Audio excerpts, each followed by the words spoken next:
Lovely. Hi, everybody. I'm Jayney Goddard. I'm president of the Complementary Medical Association, and it's my great pleasure today to do this interview for you with Annie de la Prida, who is a fabulous practitioner in her own right, but she also is going to be sharing some really incredibly useful information for us today that really centers around the reasons why we need to embrace creativity during this absolutely unprecedented time on the planet at the moment.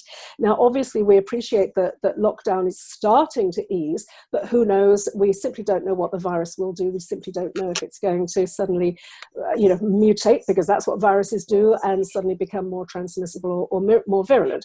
So the important point is that we are living in a time of great uncertainty. So let me stop there and let me introduce Annie. And I just want to say, Annie, thank you so much for joining us today. It's absolutely marvelous to have you. And please introduce yourself and tell everybody a little bit about you and your work.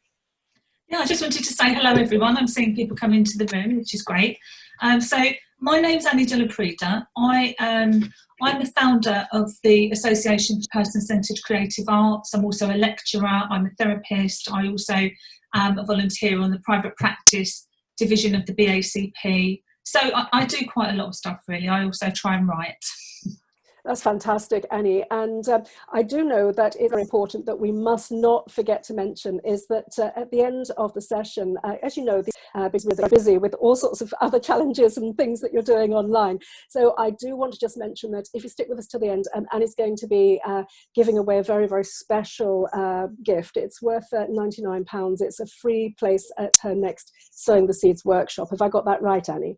Yes, that's right. Although obviously at the moment, I'm not sure when that will be because of lockdown. So, but yes, it's a place on the Sowing the Seeds. It's a very, very generous offer, Annie. Thank you so much. So obviously, as we just said at the top there, we are living at an unprecedented time. And I know lots of people have got lots of questions for you. I just want to make sure that everybody knows exactly how to ask questions or to raise points and so on. If you just mouse over your screen, you'll see at the bottom there's a little box that says chat. If you click on that, it will bring up on presumably your right-hand side, although everybody's Zooms are laid out slightly differently. On mine, it's on the right-hand side. At the very bottom of that white box, you'll see a little space where you can type your message. So if you have any questions or anything that we haven't covered that you want us to cover, then please ask away. But Annie, can I first of all start by asking, we've got several questions things that we've spoken about and have come up for us. At the moment, I know that you work a lot with emphasizing how important self-care is for practitioners. Can you talk a little bit about that and perhaps even talk about some of the approaches that they can take towards looking after themselves, perhaps a little bit better than they may be doing at the moment? Yeah, I think one of the most important things, I think we can be quite good at thinking about self-care as things to do that are nice for us, to have healthy food, or to do meditation or mindfulness. But actually, self-care can involve a lot of other things as well. For example, making use of creativity or making time to feel your feelings, for example. That's another way of really engaging in the type of self-care that I think is really important for us as therapists, because I think this is the first time really that I know of where we are in the same situation as our clients and experiencing the same type of anxiety and worries and difficulties that our clients are. And so we're trying to help people whilst we're in the anxiety with them. So there's a greater need, I think, for us to be better at looking after our own needs. Yes, absolutely. I couldn't agree more. I think you're absolutely right. And I think that's very, to pick up on that idea that we are in the same boat as our clients. I think that's very, very true, actually. I think everybody's, because it is unprecedented, we simply don't know, how or when this will end. It will, but we don't know how or when. So I think it's absolutely crucial. I think one of the things at the moment that keeps coming up for me and the people that I work with is the very real need to be able to set firm boundaries and to be able to say no when no is necessary. And equally to say yes when yes is also necessary, because it is a time for us to show immense compassion, is it not, for everybody, including ourselves. And I find with practitioners that I've observed over the many years is that practitioners very often will be incredibly empathetic and very often will be the types of people who put themselves last. I don't know if you've experienced that in all of your work over the years, Annie. I think so, and I think it's also got harder in lockdown for some therapists. I think because clients,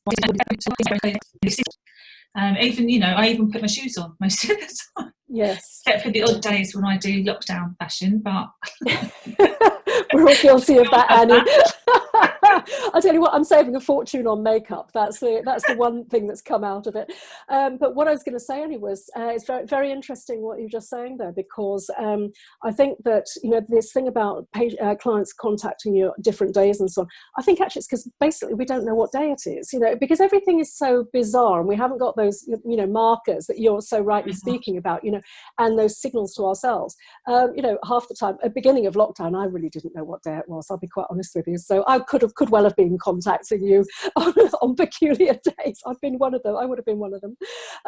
So anyway, I know that you are a massive proponent of creativity. And so one of the things that came up in previous discussions was, what exactly does drawing, painting and writing help us with? And I mean, I know that many of us will make these suggestions for our clients, but why should we be embracing them? And how do they work? How do they help us? I think it's vital. I think that there's a difference between creativity and being creative and doing creative activities such as art. I think they are distinct, because creative thinking is part of what we can then use. But creativity is fundamentally about solving problems. When you draw a picture or you write a poem, it is about figuring out a way to make things rhyme in a certain type of a restriction, or drawing is, how do I get this to look like that? You're fundamentally solving problems and allowing your mind to have a free rein. When you do that, what you do is you engage the right side of your brain in that problem solving, because very often that, particularly in our culture, is quite disregarded in favour of things like academic work or linear thinking or rational left brain thinking. Whereas right brain thinking is very, very important. It's the type of thinking out of the box that we need to do.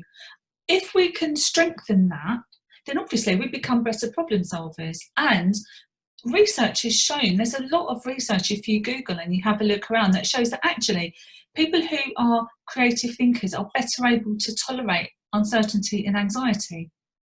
So they are two really important reasons to engage in creative activities. Aside from the fact that they're fun and they're quite nice to do, they actually do something that helps change the brain and change how you are in terms of problem solving.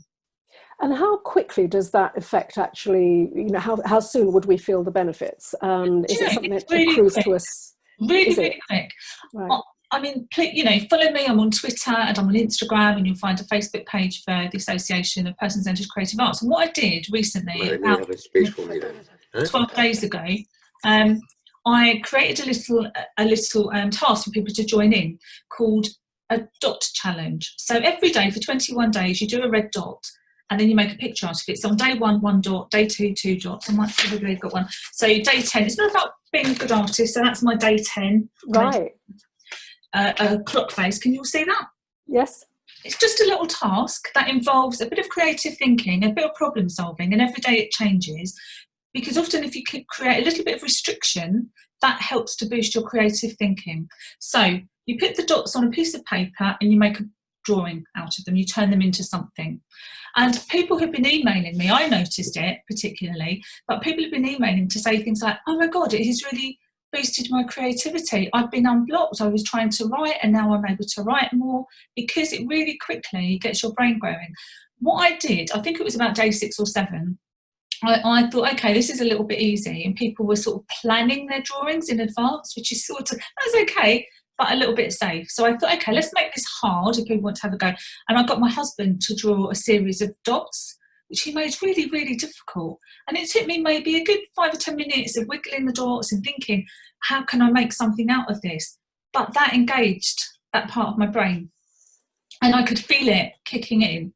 And that cleared my head for the rest of the day. So you can use it in a way, almost like a bit of a workout for your brain to really boost it. So I think what I'm saying is, within a couple of days of doing a little simple exercise like this, you can see and feel the difference. Right. Okay. That's really interesting. Now, that then brings me on to another question for you, which is a lot of us have been doing these wonderful sort of adult colouring books and so on. And just one second. Nadia, we keep hearing you. I've got you muted. There we go. I'm going to just double mute you again. That's it. Sorry. It kept sort of coming in over the feed. So I think we've got it sort of sorted out now. Yeah, so Annie, what I was going to say is a lot of us are doing these adult colouring books. Now, the question for me, I suppose, is that, you know, you've got a beautiful drawing there and you've got a selection of coloured pens. So the type of what you were talking about with the joining the dots, for example, and creating something pretty much from scratch seems to me to be quite different from doing adult colouring. So are there different types of creativity that will benefit us in other ways? So for example, I'm just wondering whether doing adult colouring and so on is possibly not quite as beneficial as the really forcing your brain to make something out of almost nothing. How do you see this? I think it is a different type of an activity. I've never been a fan of colouring books. I think they're quite restrictive, but that's just my personal view, because they are actually, you can be quite creative in how you colour them. Yeah. But there's some, I feel it closes some things down. And also, I think the problem I have with colouring books is it gives you the impression, or I don't know, it gives me the impression that what is in the colouring book might be better than what I might be able to draw or do. And any type of criticism or needing to fit in or needing to assess or be good at tends to close down creativity. A lot of people's creativity becomes very wounded quite young. And it's quite interesting when people come and they draw or do a drawing, I can quite often spot the age at which somebody's creativity got wounded and they pulled in. So I have a lot of people who say things like, oh, well, I'll do draw, but I can't draw. I've never met anyone who can't draw, ever, never. I've worked with a range of people. I've worked with kids. I've worked with a lot of people. If you can make a mark on paper, you can draw. Anything other than that is a criticism or an internalised value judgment. So I sometimes do a session with people where I get them through a couple of exercises to switch into the right side of their brain, and I get them to do a drawing of a hand, and then within an hour they are drawing like a A-level student. My goodness. And the important thing about that is not so much that I am trying to train a load of artists, because I'm not, but it's about understanding the huge potential that people have that you don't access. It's almost like a lot of us at times go through life using only half of our brain because we're closing it down, and the left part of your brain wants to take over certain activities. I mean, I haven't invented this. There's a really famous book called Drawing on the Right Side of the Brain that I came across maybe 20 years ago that was really instrumental in helping me understand a lot about creativity and develop some of these exercises. So I'm not the first person to say it, I'm just pretty passionate about making use of it.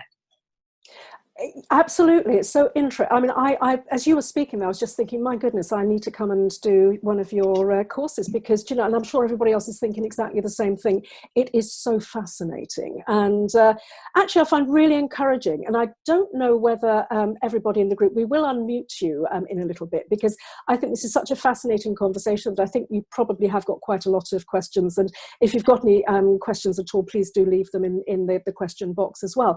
But just before we sort of throw things open, because I think we should, we wouldn't do normally in one of these sessions, but I think we should today, if you're happy with that. Yeah, I was just going to say, can we touch on something that I think is happening for an awful lot of people, practitioners, probably almost more so than many other people, is the question of overwhelm. Because the thing is, I think that there's this feeling during lockdown that we're all supposed to be suddenly learning a language, playing an instrument, writing poetry, you know, all of these things that we're all supposed to be doing. We're supposed to be getting fitter, aren't we? We're all supposed to be going out and exercising. We're all supposed to be suddenly goddesses in the kitchen and gods in the kitchen, you know, and it's just not happening for most people, is it? Let's face it, really.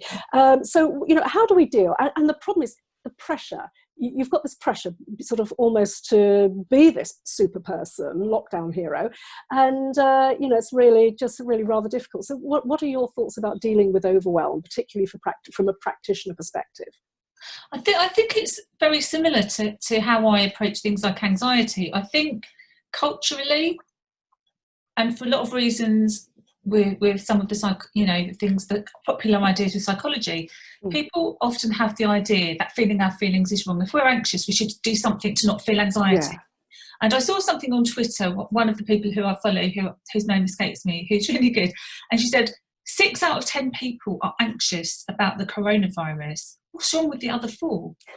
Well, because that's exactly right. Why aren't the other 4 anxious? It's normal and natural to be anxious, and normal and natural to feel overwhelmed.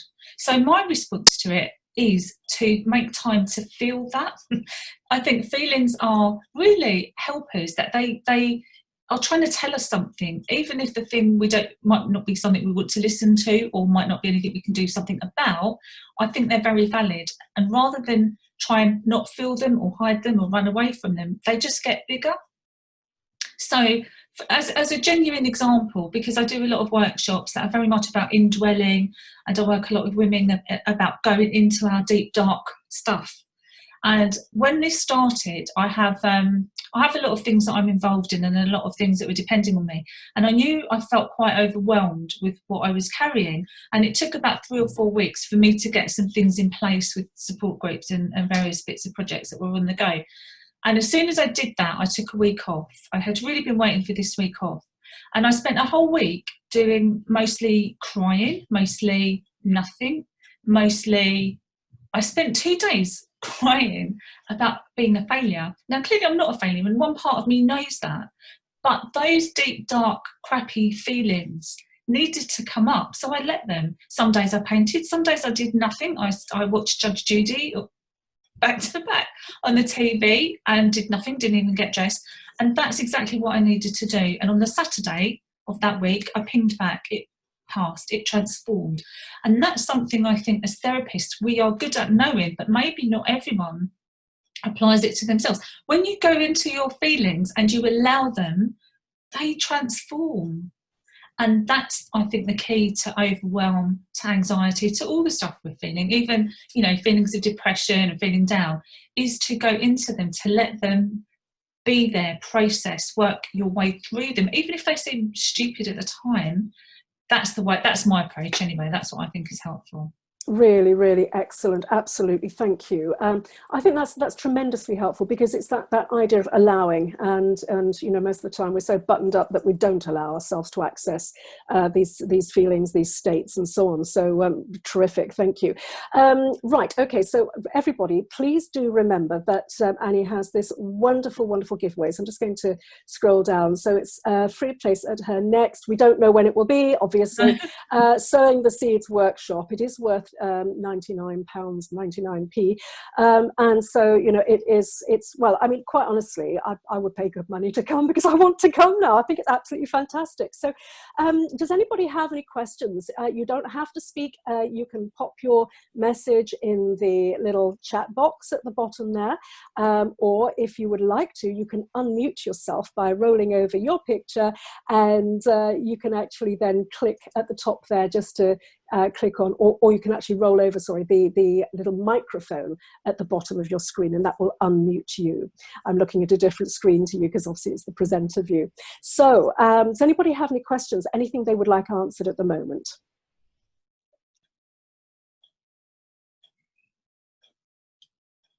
Well, please do. I'll ask some questions. Don't be shy. Yeah.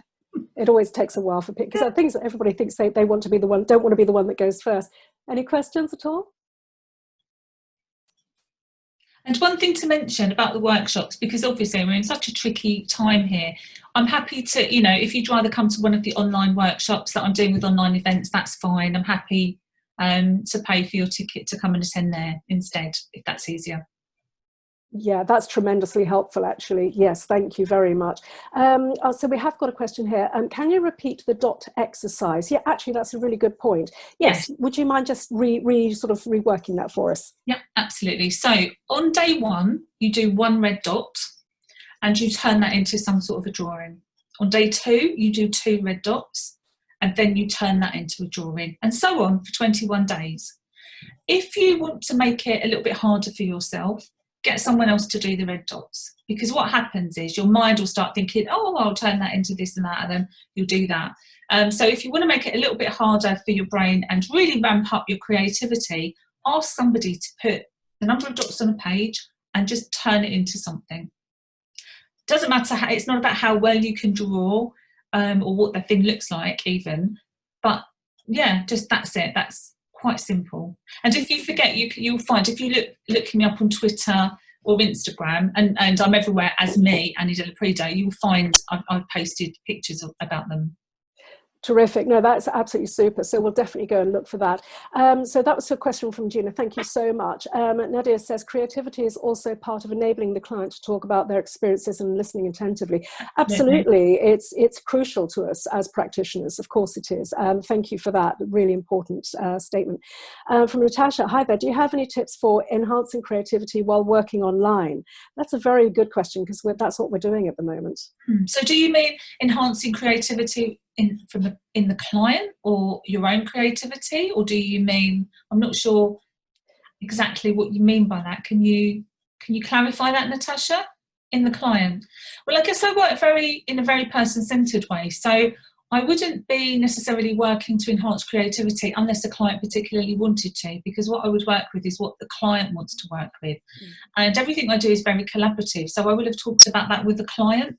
So I often work with art online, and one thing that enhances creativity is a lack of judgment, a lack of interpretation, and a lack of assessment. The three things that are almost guaranteed to inhibit creativity are the things that if you stop doing them will help creativity flourish. That's tremendous. And I think it's really interesting, because I know that a lot of us, we're not all necessarily counsellors, psychotherapists and so on in this group, but everything that you're saying applies equally to, regardless whether you're a body worker, homeopath, acupuncturist, chiropractor, and. So yeah, it's all relevant for all of us. Thank you, Annie. That's lovely. Elle says, going back to the red dot exercise, do you add the daily dots to the same page, or do you need 21 different pages? Different pages, but they could just be scraps of paper, whatever you've got to hand. My husband's been joining in just with a drawing pad. They don't have to be anything fancy. So, and all you need is ideally 2 coloured pens, a red one and a different colour. That's all you need. Some people have taken it to another extreme. Some people are doing paintings with the dots in and creating beautiful works of art. Other people are just doing very simple things. It's sort of just do what you want with it, really. And no judgment. Yeah. No judgment. Yeah, terrific. Oh, that's absolutely super. Okay, so I think, obviously, as we did say, we are keeping these sessions as to sort of really snackable little bits, and we don't want to keep you too long, because the thing is, quite honestly, we could talk forever on this subject. It's such a fascinating subject. So in closing, Annie, is there anything else that you would like to leave us with, just in closing? And we do need, if you can tell us your email address, website address, and how people can contact you if they would like to do so, and anything that you have coming up for the future that you'd like to notify people about. Yeah, lovely. So you can find me, anniedellaprida.com is the website. Also, you'll find a lot of what I do on the website for the Association of Person-Centered Creative Arts. You'll find both of those on Instagram and on Twitter. My email is very simple. It's anniedellaprida@sky.com. I like to keep things quite simple. And if you're really stuck, if you Google me, one of the things will come up. Yes. I'm doing a lot at the moment with online events. So they've offered me a regular slot where I am doing workshops on Wednesday at 1 till 3. Coming up in 2 weeks' time, which I think is the 10th of June. Is that 2 weeks' time on a Wednesday? Yeah. Now I'm doing Drawing on the Right Side of the Brain. I'm going to try really hard to do a blog post beforehand just to tell people a little more about that. But yeah, so you'll find me doing that. I'm also doing workshops via APCA, at the Association of Person-Centered Creative Arts, as are our other tutors. So if you're interested in doing more creative stuff for your own self, as well as learning some skills maybe for working with clients, just sign up for the newsletter. Terrific, Annie. That's absolutely lovely. So I've got your website address on there as Annie de la Prida, ANIDELAPRIDA. And what we're doing, everybody, just so that you know, is that we have recorded this session. So the recording will be accessible and show notes will be accessible as well. So all of the contact details and so on will be there for you. Thank you so much, Annie. You've been amazing. It's been a wonderful, wonderful session. And thank you so much, everybody, for attending. It's been absolutely lovely to have you, and we've got more of these wonderful sessions coming up, so we'll be sure to keep you informed. Take care. All the very best. Lovely. Thank you very much. Bye. Bye.